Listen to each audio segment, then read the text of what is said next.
호두를 제값받고 비싸게 팔으려면 물량이 모여야 합니다. 물량이 모여가지고 공동 선별을 해야 돼요. 공정하게 선별을 해서 거기서 쭉정이나 이런 거 없이 그건 확실해. 100개 딱 가면 100개 다 꽉 찼어. 이게 되면 그게 브랜드화가 됩니다. 그러면 그때부터 믿고 재구매가 일어나게 되죠. 수출도 마찬가지예요. 야, 한국 호두는 엄선을 해가지고 보내더라.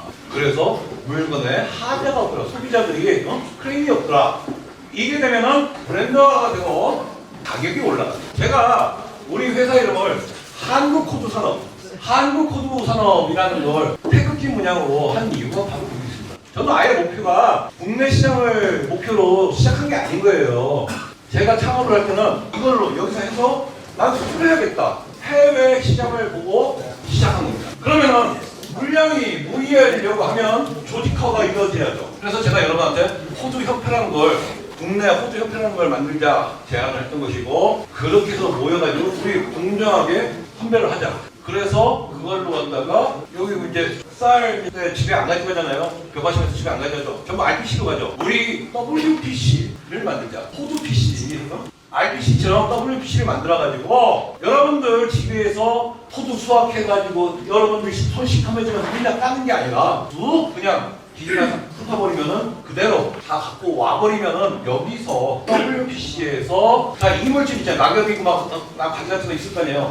다 제거하고 청피 상태에서 나오잖아요. 청피 까고 그 다음에 세척하고 그 다음에 사이즈별로 쭉정이 에어로 쉬 불면요 중량이 나가는 것도 떨어집니다. 그죠? 에어로 싹 때 쭉정이 어떻게 돼요? 뿅뿅 날아가죠. 그래서 선별하고 그 다음에 사이즈별로 구분해서 누구네 집에서는 특상 중하 여기 김신혜 몇 킬로 딱 하고서 협회분이 딱 감정을 하면은 그러면 거기에 벼 건조율을 적용하듯이 호두 건조율이라는 게 들어가요. 건조율을 딱 적용을 해가지고 얼마 하고 그분한테 수매가 1차 수매가를 주고 두 번째 2차 유통 마진을 매월 나누자. 이거는 제가 네덜란드 갔을 때 그쪽 파프리카 농가 조합에서 참 잘하고 있는 게 있더라고요. 배운가 하다 그거예요. 농가들이 협회를 만들어가지고요. 그 가공 유통하는 회사를 차렸습니다. 그래서 농가들이 납품을 하지 않습니까? 협의된 수매 가격을 먼저 딱 줘요. 그 다음에 그 유통 단가가 있잖아요. 유통 단가가 오르락내리락 하지 않습니까? 그걸 충격을 쳐가지고 매월 그걸 월별해서 조금씩 월급처럼 농사를 하는데 월급이 딱딱딱딱 우리 회사 나와! 얼마나 좋습니까? 매년 농사 지으니까 목돈은 수매 내가 냈을 때 유통 책정 가격이 나왔어. 그 다음에 유통 가격이 나와. 이런 조합을 만들어보자. 다 핵심인 겁니다. 이게 미래 농업이에요. 그래서 여러분들한테 조직화하십시오라고 하는 것이고 공동 선별해서 브랜드화로 수출하자. 그러기 위해서는 일단 잘 농사를 지어야겠죠. 여러분들은 사실은 저한테 이 기술 배우고 싶어서 오셨을 거예요. 근데 기술이 환경을 이기지 못하고 환경이 품종을 이기지 못합니다. 그래서 여러분들은 전지전쟁이 궁금하고 뭐가 좋겠지만 여러분한테 저는 얘기하는 것이 품종을 잘 선택하십시오. 가 우선 얘기고 두 번째로 얘기하는 것은 환경을 잘 조성하십시오. 토양부터 조성하십시오 라고 하는 겁니다. 그 다음에 기술은 그 다음 마지막 겁니다. 자, 호두나무를 알기 위해서는 여러분 동네에 호두나무가 하나 있어요. 근데 호두 안 열리죠? 왜 안 열릴까요? 호두나무는요, 여러분이 호두나무를 몰라서 그랬던 거예요. 호두나무는요 자웅동주, 암폭과 수꽃이 같이 있습니다. 자웅동주가 아닌 나무들이 어떤 나무들이 은행나무, 그건 암수나무가 다르잖아요. 그리고 키위나무, 이런 애들은 자웅이주라고 합니다. 호두나무는 자웅동주입니다. 자웅이화, 암폭과 수꽃이 달라요. 암폭과 수꽃이 같은 것도 있죠. 근데 얘는 자웅이화입니다. 암폭과 수꽃이 달라요. 마지막이 중요합니다. 자웅이수. 암꽃이 피는 시기와 숫꽃이 피는 시기가 다릅니다. 우리 군청 앞에서 내가 우리 애인하고 연애 좀 하려고 야 12시에 만나자 연애 좀 할게 딱 그랬는데 제가 먼저 갔어요. 한 10분 기다려. 이씨 얘 안 오나 보네. 내가 갔어. 그래서 한 20분 있다가 왔어. 그러면 연애를 했어요 못했어요? 못했으면 애기가 안 나오잖아요. 거꾸로 내가 12시에 만나자 했는데 나 12시에 딱 맞춰 갔는데 그 아가씨가 11시 반에 왔다가 20분 기다리다가 갔어. 10분 차이가 있죠. 그럼 연애를 못해서 애를 못 낳아. 이게 호두나무입니다. 여러분 동네에 각각 있는 호두나무들 있죠. 그 나무들에 꽃이 피는 시기를 관찰해 보십시오. 암꽃과 숫꽃이 피는 시기가 심지어는 3주 차이 납니다. 3주 전에 왔다 갔어. 그 다음에 암꽃이 막 잔뜩 펴있으면 뭐 할 겁니까? 수정이 안 돼서 수정 불량이라 전부 다 낙과되죠. 그런 상황이 계속 반복됐던 거예요. 아주 드물게 약 10% 정도, 호두 품종의 약 10% 정도가 자웅 동숙의 품종이 있어요. 암꽃과 수꽃이 동시에 개화를 하는 거죠. 그런데 자웅 동숙을 이렇게 한다고 하더라도 그게 완전 일치하는 게 아니에요. 어느 정도 일치합니다. 그러면 나머지 오차가 나는 부분은 수정이 안 되죠. 그만큼 생산량이 줄어버린 거예요. 그래서 여러분들이 호두나무를 심으시겠다라고 하면은 가장 중요한 것이 내가 심는 품종에 개화 시기는 어떠고 개화 특성이 어떤가를 알으셔야 합니다. 딱 잘라서 얘기할게요. 무슨 품종이, 어떤 묘목상새가 야 우리 품종 뭐가 제일 좋아? 세상에서 제일 좋은 품종이야. 하는 놈은 다 그 놈이 사기꾼이라고 생각하십니다. 호두나무는요 한 품종이 절대로 좋을 수가 없어요. 개화 습성이 다르기 때문에. 그래서 최소한 2품종 이상을 섞어서 파는 데 있죠. 거기가 정석입니다. 저희도 그래서 열림과 풍요를 얘기하는 것이고 그 다음에 다음 품종 하나가 더 들어갈 거예요. 왜? 열림과 풍요를 딱 맞춰놨는데도 거기에 비는 틈새가 있더라 이거죠. 그 메뚜기에서 한 품종을 더 첨가를 넣습니다. 그래서 호두나무는 절대 한 품종이 가장 우수할 수가 없다. 그게 호두나무예요. 그러니까 여러분들이 그런 것을 기본적으로 상식적으로 알고서 호두나무를 배워야 한다는 겁니다. 자, 두글라스 레자 이게 호두입니다. 이게 가래예요. 막심. 투자죠. 투자 막심이에요. 얘하고 얘가 섞이면은 포페시스가 합종이 된다는 얘기죠. 그래서 품질이 저하됐던 것입니다. 얘는 미국에서 나온 흑호두라는 거고 얘는 목재. 지금 여러분이 있는 테이블 있죠. 이게 흑호두예요. 흑호두 색깔. 이 친구는 중국의 중남방에서 자라는 호두인데요. 우리나라에서 못 살아요. 겨울에 얼어 죽습니다.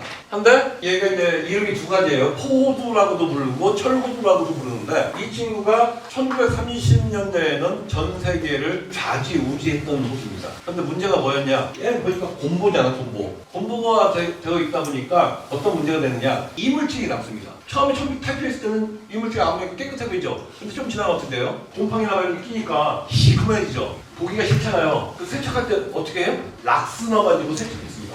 그러다 보니까 어떻게 돼요? 유럽 쪽에서 어느 순간에 이 화학약품이 너무 들어갔다고 X를 시킨 거예요. 그래서 원래는 중국의 호두가 중국이 못 살 때 전 세계의 호두 수출량이 1위였는데 떨어져요. 그리고 중국 인구들이 옛날에 못 먹고 살 때는 막 수출해서 농산물을 수출해서 팔았는데 요즘 잘 살게 됐잖아요. 거꾸로 먹기세가 좋아요. 여러분들 주머니에 돈이 들어오면 집지 중에 뭐부터 삽니까? 집부터 사죠. 집부터.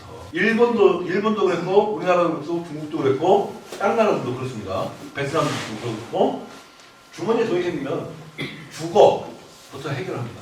집 사잖아요. 두 번째 뭐예요? 먹는 거죠. 먹는 거. 먹새가 만들어집니다. 우리나라 똑같았어요.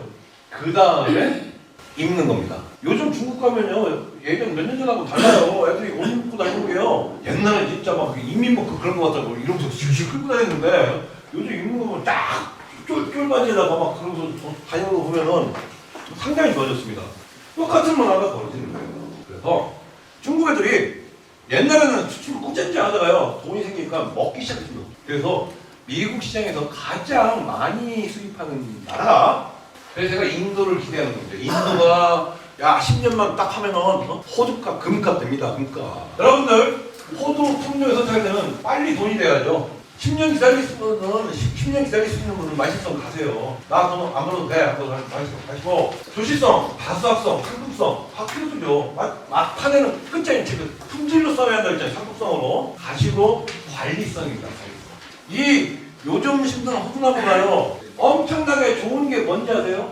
이따가 또 한번 더 설명하겠지만요, 이 나무가 오죽하면 별명이 외서호두라고 한다. 옛날 호두나무는 25m, 30m 올라갔잖아요. 우리나라에서 매년 호두 털다가 호두 수확하다가 한 번씩 가시는 거 아세요?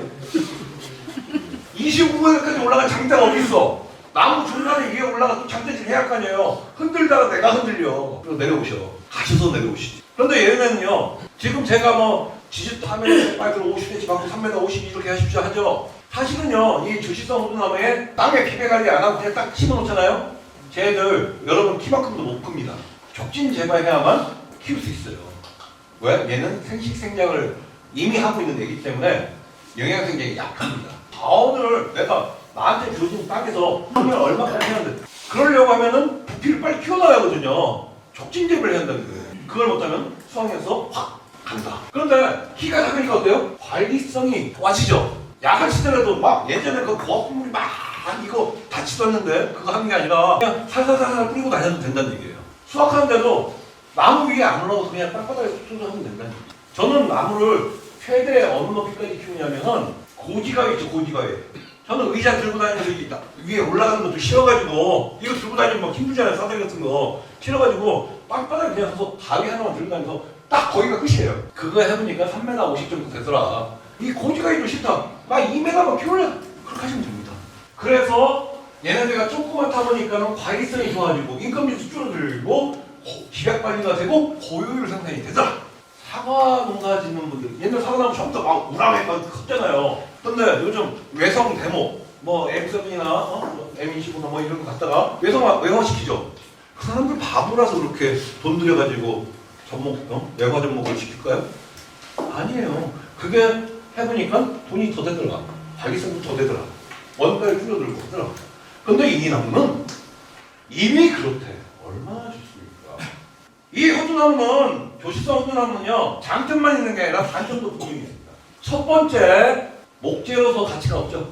제가 하니까 크고 우람해야 좋잖아요. 두 번째, 얘는 생식생장으로 이미 전환이 되어 있는 애기 때문에 수색을 약하게 비배 관리를 안 하잖아요? 그럼 쉽게 늙어버립니다. 조시성 호두나무는요, 경제수령, 여기서 경제수령이란 생존수령이 아니에요. 돈 버는 수령이 문헌상에 약 80년에서 100년입니다. 말실성 호두나무는요, 저는 광적사에 몇 년짜리 나무가 있어요. 호두나무는요, 극초장기수입니다.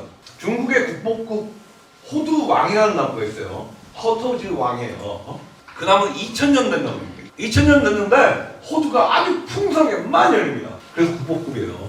그 나무 묘목 하나가 그냥 뭐 수익 단가가 아니라 거기서 원가가 60만 원입니다. 60만 원.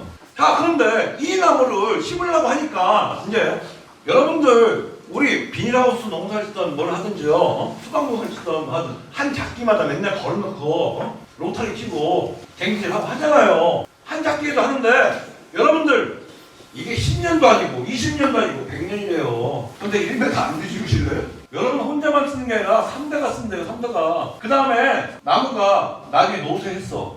갱신할 때 그 옆에다 나무 또 다시 하나 박으면 됩니다. 그죠? 교체하면 되죠? 그러면은 천년 만년 계속해서 대대로 내려갈 텐데 토형 내가 관리하기 좋게끔 형태 바꾸야 하고 토질 개선 안 하실 거예요? 여러분들 3대만 생각해도 해야 할 일인데 사실 한번 딱 바꿔놓으면은 천년 만년 지구가 뽀개질 때까지 그 형태가 갈 거 아닙니까? 농사 질 수 있는 땅이 되잖아요. 그래서 저는 저 신성이든 다국이든 열심히 돈 들여가지고 내 후손 제대로 우리 식구들 제대로 농사져라 하고서 막 어마어마한 노력을 하는 거죠. 이 얘기는 뭐냐? 내년 봄에 심으시려고 막 서둘러서 하지 말라는 얘기예요. 내년 가을에 심으려고 막 서둘러 하지 마시고 1년을 더 늦추더라도 형태 만들고 그리고 토장 개선하고 걸음 물만큼 쿵쿵 넣고 그러고서 100년을 기약해라. 그게 정답이라는 겁니다. 그렇게 해야 아까 우리나라는 물량으로 세계 시장을 하고 경쟁할 수 없다고 했죠. 그렇게 해야 품질로서 세계 시장과 경쟁할 수 있고 1%짜리 똥 묻은 가방처럼 명품이 된다. 명품하고도 브랜드가 돼서 세계 1%의 시장을 항상 좌지우지할 수 있는 우리나라가 된다는 거예요. 서두르지 말고 한 템포 급한 성격을 죽이시고서 내가 진짜 여기만큼 확실히 할 거야 하고서 표면 정리 잘 하시고 벌목은 그냥 뚝 심지 마시고 표면 정리 잘 형태 잘 만드시고 그냥 개선하시고 비교를 충분히 하시고 생초 재배하셔서 유기질도 키우시고 그 다음에 나무가 심어져야 정답이라는 겁니다. 중국에서 호두나무 심었는데 무척 가깝죠? 쬐깐하죠? 얘네가 1m 20에 심어져 있습니다. 근데 요 폭이 너무 좁아요. 중국에서 여러분들 지금 인터넷상에서 뭐 3m, 4m, 4m, 5m 막 이런 식으로 심는 사람들 있잖아요. 인터넷에 그런 자료들 있죠. 니기미 뽕입니다. 니기미 뽕. 왠지 아세요? 중국 사람들은요 기계값보다 인건비가 아직은 싸요. 그러면 통로는 1m잖아요. 그 사람들은 수확할 때 있죠. 머리에 짊어지고 옵니다. 리아카도 못 가. 경기도 못 들어가. 여러분 우리나라는 인건비가 계속 오르고 있죠. 될 것 같아요 그거? 3m, 4m 심는 데는요 3m, 5m 심어야 하고 우리나라 같은 경우에는 그죠? 그래야 뭐 트랙터라도 다니고 기기가 다닐 거 아니에요. 경비가 끌고 다닐 거 아니에요. 그래서 마음에 꺼서 그냥 문헌상으로 갖고 오면 안 된다는 얘기예요. 농법을 어떻게 할 것이냐. 우리에 맞게끔 갖고 와야 된다는 얘기죠. 중국에서는 1m까지도 붙었습니다. 1m까지도. 자, 그래서 이렇게 심을 것 같으면은 우리나라는 차라리 좀 더 이렇게 심을 것 같으면 차라리 넓혀서 기계화로 해야 한다. 이 얘기가 왜 중요한지 아세요? 여러분 농장에서 호두 10톤을 수확할 농장을 만드셨어. 그럼 나중에 수확할 때 있잖아요.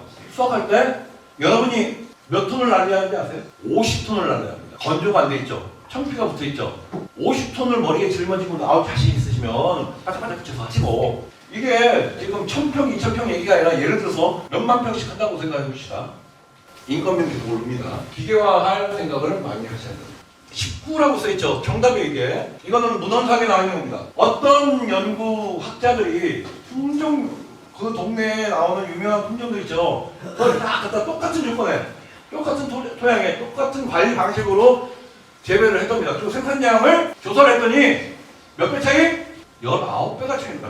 똑같은 조건에, 똑같은 토양에, 똑같은 관리를 했는데 품종에 따라서 생산량이 19배가 차이 났다. 이건 어마어마한 거예요. 이분이 농사져 가지고 1000만 원 벌었어. 근데 여기 아저씨 1억 벌었어. 사모님 프라이팬 들고 막 난리 날 거 아닙니까?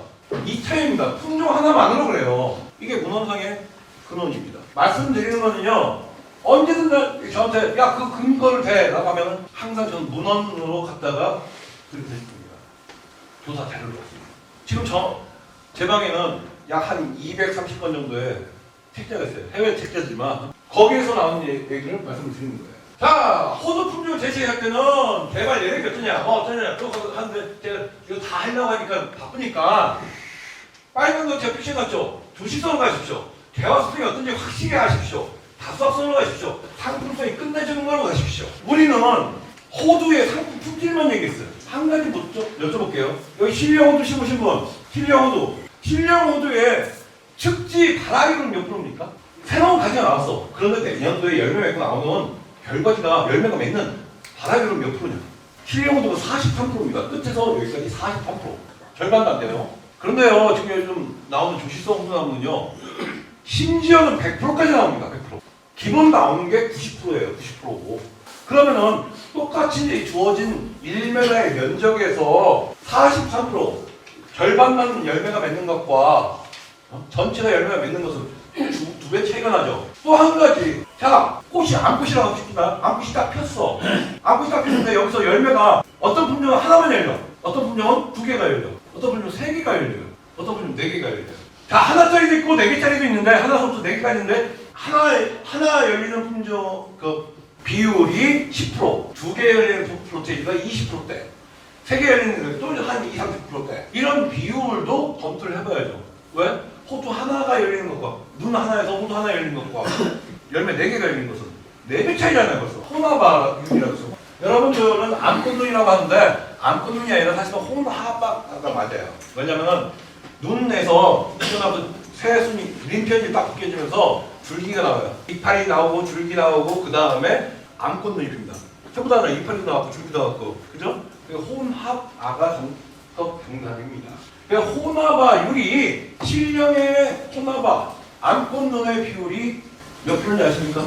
20%입니다. 나머지 8개는 스코샤. 우리 동네 농촌에 농촌 총각이라는 얘기 들어서 농촌 처녀 못 들어보셨죠? 대학교 보내놨더니 그년들 거기서 직장 잡고서 돌아오질 않네. 그러면은 어떻게 돼요? 동네 내년도에 태어나는 신생아율이 떨어지죠. 이걸 제가 우즈벡에서 교육해줄 때 이렇게 얘기합니다. 야, 너희들이 양을 키우는데 양 10마리가 있어. 그 중에 암양 2마리, 순양 8마리, 내년에 새끼양은 몇 마리? 딱 하잖아요? 4마리. 이해되죠? 그러면은 거꾸로 얘기하자. 야, 순양이 2마리, 암양이 8마리, 내년에 새끼양은 몇 마리? 16마리. 그럼 몇 배? 4배 차이가 나죠. 혼합아 비율이 다릅니다. 품종에 따라서 암꽃눈의 비율과 소눈의 비율이 틀리다는 얘기예요. 요즘 소비되고 있는 조시성 호두나무의 혼합아 비율이요, 거의 80%대가 넘습니다. 어마어마하죠? 그러니까 신령 암꽃눈 비율이 20%대하고 암꽃눈 비율 80%대 요즘 품종들하고 생산량이 확 달라지는 거예요. 거기에다 측지 발화율이 또 4배에 곱하기 또 다시 측지 발화율까지 2배 또 들어갔으니까는 8배가 차이가 나겠죠. 단위 면적당 생산량이 확 차이가 나는 거예요. 이 양반 1,000만 원 버는데 이 양반 8,000만 원 버는데 여기서. 그죠? 이게 차이가 나는 겁니다. 그리고 단순히 이런 추진력, 생산량 이것만으로 따지면 견우가의 형태가 무슨 형이냐, 타원형이냐, 무슨 형이냐 이런 것도 따져봐야 하고 신령 호두의 단점이 뭐였냐? 봉합선이 있죠, 봉합선. 호두가 쭉쭉 딱 붙었잖아요. 그럼 봉합선이 돌기가 튀어나와 있습니다. 융기되어 있다 보니까 이게 세다 보니까 어떻게 되는지 아세요? 아무리 조심해서 요즘은 손으로 누가 세척합니까? 기계로 다 돌리죠. 여러분 닭살 굽는 기계나 여러분들 안 쓰시는 세탁기 있잖아요. 그걸로 세척해도 돼요. 잘 돼요. 세탁기에 꼽는 거 있어요. 드럼 세탁기가 그거 하면 더 잘 되고 딱 꽂아가지고 하면은 초기 잘 되고 세척 잘 되거든요. 그래 하는데 그게 돌다가 이 봉합선이 돌기가 융기되어 있으면 봉합선이 융기되어 있으면 어떻게 돼? 딱 물리는 순간 있어요. 아무리 두꺼운 호두도 다 깨집니다. 파쇄가 돼요. 그죠? 그래서 봉합선이 낮고 밋밋할수록 유리한 겁니다. 또 한 가지 호두를 딱 깨서 열었는데 여러분들 호두를 딱 깼어요. 망치 깼어. 근데 깬 다음에 또 다른 도구를 쓰는 경우도 많이 있었죠. 여러분 이쑤시개를 막 파먹었잖아요. 그런 적 있었죠? 왜 그럴까요? 품종에 따라서 내부 주름벽, 내 조합의 주름벽이 발달이 됐습니다. 태화가 되어 있으면 쏙쏙 딱딱딱 열릴 텐데 주름벽이 꽉 잡고 있어요. 거기 뭉겨 있어. 그러니까 이쑤시개를 파먹게 하는 상황. 이런 것도 비교를 해봐야 합니다. 그리고 호두를 딱 벗기면 거기에 경막이 있죠, 경막. 격벽이 태화됐느냐, 안 되느냐. 왜? 그 격벽이 태화되었으면 딱 열었을 때 완태호두. 또 그대로 있는 호두죠. 완태호두가 나온단 말입니다. 근데 내부 주름벽이 발달되어 있어요. 찔겨요. 그럼 어떻게 돼요? 반쪽으로 쪼개져서 2분의 1태가 되죠. 반태호두가 되버리죠. 그럼 가격이 확 달라요. 완태호두 여러분들 뭐 호텔에서 데코레이션용으로 뭐 이렇게 쓸 때 있죠. 단가가 상당히 셉니다. 1kg당 완태호두 껍질 벗겨놓은 거 있죠. 거의 20만 원 정도 가요. 18만, 18만 기본으로 갑니다. 왜요? 껍질 빠졌죠. 저쪽 무주 김천 이쪽에 할마씨들이 호두 넣고서 쪼그리 앉아가지고 뭐 하는지 아세요? 이 손톱깎이로 그거 까는 분들 계셔요. 왜? 호텔이나 이런 데서 데코레이션용으로 필요하기 때문에. 그래서 이런 품종의 특성이 많이 하는 거예요. 아까 호두나무는 수분수가 필요하다고 했죠. 자, 요만치 주재배 품종이 심어졌어요. 여기가 수분수 열이에요. 이렇게 하는데 얘네가 형태가 또 비슷해야 해. 왜 그런지 아세요? 형태가 다르잖아요. 얘는 요 주재배 품종은 원형이야. 근데 이쪽에 수분수 품종열은 타원형이야. 그럼 얘를 섞으면 품종이 섞여서 소비자들한테 구매력이 떨어지잖아요. 그죠? 형태도 비슷해야 한꺼번에 다 수확할 수 있죠. 그럼 두 번 수확하죠. 여기 주재배 품종, 여기 주재배 품종, 나중에 수분수 그죠? 그래서 품종의 주재배 품종과 수분수 품종을 선택할 때 그게 4년 걸렸어요. 4년. 선택하고 그 개화 시기 맞추고 품종의 특성 이것까지 그냥 동시에 수확하는 거 맞추는 거 있죠. 그게 4년 걸렸습니다. 조사하는 거. 수분수에 따라 맛도 틀리시죠. 근데 여러분들 호두의 맛을 제가 이제 유튜브에 보시는 분들 계실 거예요. 호두의 맛은 무엇이 자주 있잖아요. 호두의 맛은 어떤 맛이 나나요? 별맛이 다 있죠. 쓴맛, 단맛, 신맛, 짠맛 다 있습니다. 다 있는데 거기서 첫 번째로 호두의 맛을 좌지우지하는 게 뭐예요? 첫 번째는 수확 시기, 건조율이에요. 수확 시기가 호두나무는 원래 기피식물입니다. 여러분들 은행나무나 온나무에 벌레 든다는 얘기 들어봤어요? 그런 나무들, 벌레들이나 이런 게 싫어하는 게 기피식물인데 호두나무도 그러한 나무입니다. 호두나무에는 탄닌 성분이 수채 내에 엄청나게 축적이 되어 있어요. 그래서 벌레들이 별로 없습니다. 그런데 호두의 수확 시기가 빠르고 늦음에 따라서 맛이 확 달라집니다. 왜? 탄닌 성분이 축적되느냐 마느냐. 이따가 수확 시기 할 건데 지금 미리 얘기를 해줄게요. 여러분들 호두가 이렇게 있잖아요. 5월, 6월 때 되면 팽창은 다 끝납니다. 사이즈는 거의 다 나왔어요. 그런데 6월, 7월 그때는 별일 안 해요. 열매가.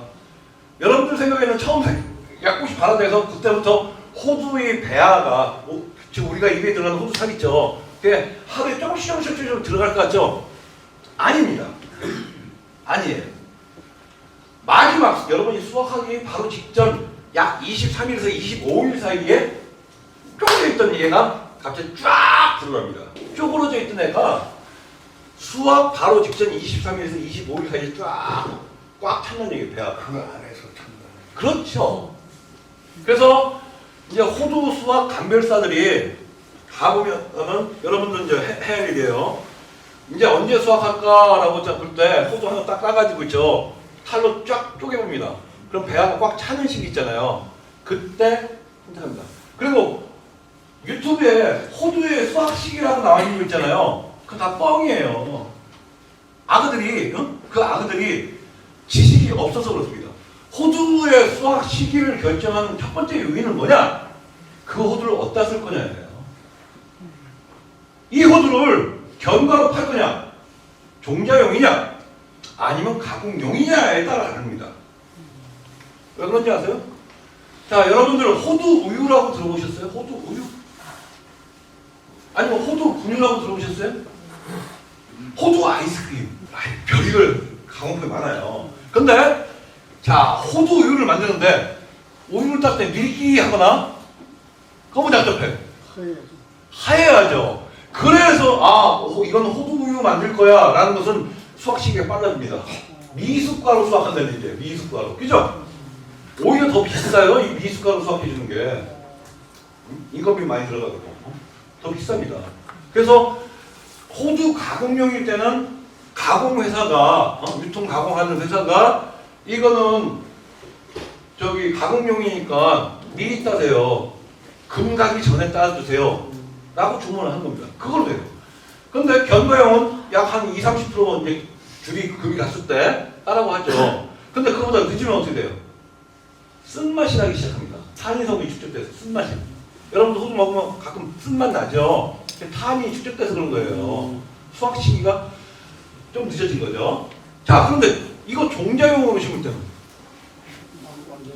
그렇죠. 가능한 지가 떨어질 때까지 기다려주는 게 내년도 발화율이 좋아지죠. 맞죠? 그래서 제가 여러분한테 올해 저 청피 수매합니다.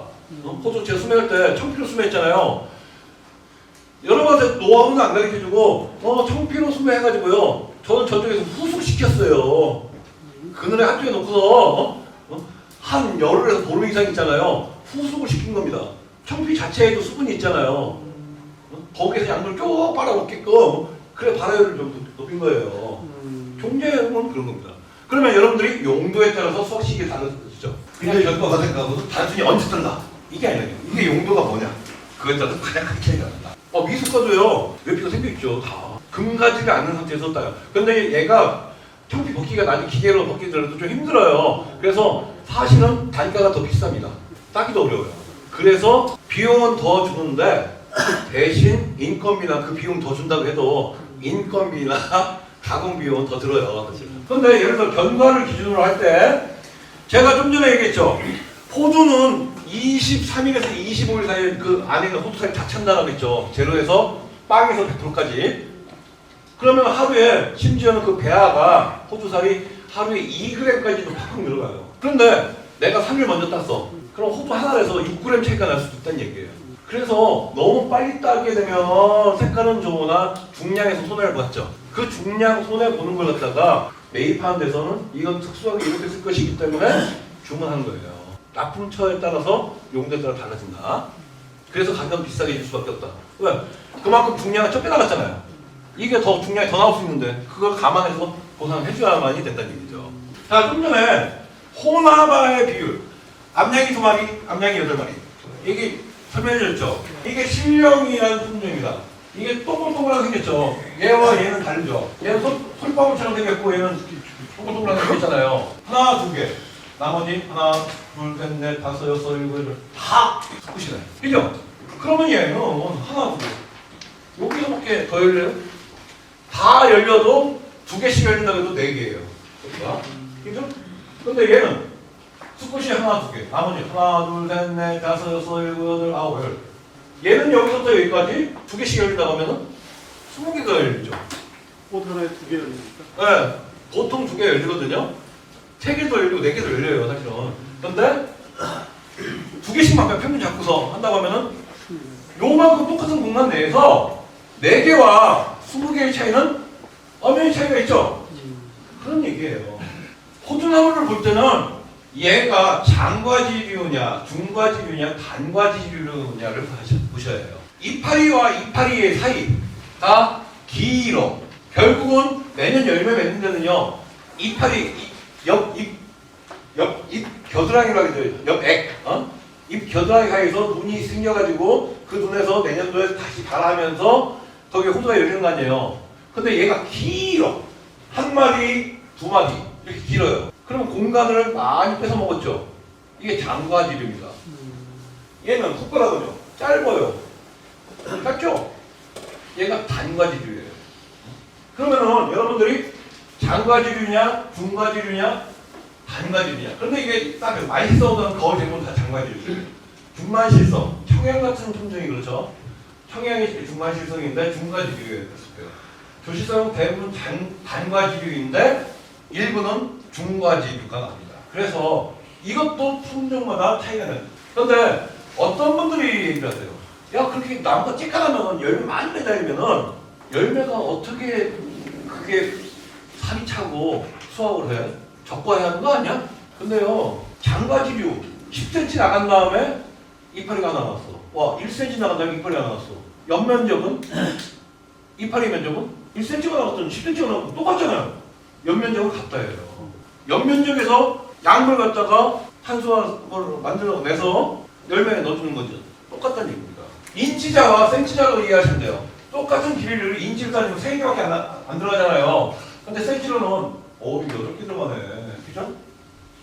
이 차이입니다. 그게 돈이야, 돈. 이거 자, 단과지류를 선택하라고 제가 말씀했죠. 단과지류를 선택하고 또 한 가지 더. 적심을 통해서 분지를 촉진하라 라고 써 있어요. 적심을 자주 해주시는 게 여러분들 기술자입니다. 적심이 뭐예요? 이렇게 새송이 나오잖아요. 손으로 쑥 꺾을 때 있을 때 고사리 꺾듯이 쭉쭉쭉쭉 자꾸 꺾어주는 거예요. 적심. 계속 나올 때마다 자르죠. 일단은 이제 설명 다시 해볼게요. 결간을 짧게 만들어 가면 부장지도 줄어들고 부장지가 줄면 인건비도 줄어듭니다. 생산 원가가 준다는 얘기예요. 여러분들 지금 전지전능 배우고 싶고 수영막 배우고 싶잖아요. 딱 그냥 핵심적으로 한 가지만 가르쳐줄게요. 여러분들 전지 가위 막 멋있는 거 막 잔뜩 이렇게 하는 거 있죠. 초보자들은요 가위가 큽니다. 가위가 이따만 해요. 이런 걸 못해요. 이거보다 더한 사람은 이렇게 막 톱질로 하죠. 근데 진짜 기술자들은요 손으로 가위를 안 써요. 손으로 해요. 손으로. 왜 그런지 아세요? 이미 머릿속에 내가 나무를 어떻게 키워야겠다 그림이 이미 스케치가 다 돼 있어. 그죠? 그걸 미리 예상해서 손으로 뚝뚝뚝뚝뚝 꺾거든요. 여러분들이 유실수를 농사져 가지고 돈을 벌겠다. 내가 나무 이 조경수가 있잖아. 조경 막 멋지게 막 나무 비틀어 가지고 모양을 낼 게 아니라 난 열매를 맞춰서 한 사람들이다 라고 하면은 전지전능의 가장 우수한 기술은요 꺾기와 뒤틀기입니다. 꺾기와 뒤틀기. 꺾어서 제거하는 게 아니라 꺾어서 매다 놓는 거예요. 뒤틀어 놓고 그냥 매다 놓는 거예요. 그게 가장 큰 기술이에요. 대단합니다. 하여튼 우리나라는 딱 좋다. 재배하기는 아주 기똥찬이다. 호두나무가 키는 얼마까지 큽니다. 자유방향을 많이 써오는 25에서 30m 정도예요. 조실성 호두나무는요 사실 2m도 잘 안 큽니다. 품종에 따라서. 품종에 따라 좀 차이는 있을 거 아니에요. 어떤 건 심지어 1m도 안 커요. 그런 것도 있어요. 재배 관리를 하면 많이 써온 호두나무는 얼마까지 클까요? 옛날 여러분 품종 재배 관리하면은 여러분이 얼마까지 키울 수 있을까요? 그건 여러분이 정한 높이예요. 2m 높이에서 맨날 잘라주고 억제 재배 해봐요. 아무리 맛있어 호두나무라도 억제 재배가 될 거 아니에요. 여러분들 소나무 분재 보셨죠? 몇백 년 된 분재도 몇백 년 전에 소나무는 집차보다 더 크잖아요. 근데 그 요만한 화분 위에서 살고 있지 않습니까? 그건 억제 재배를 합니다.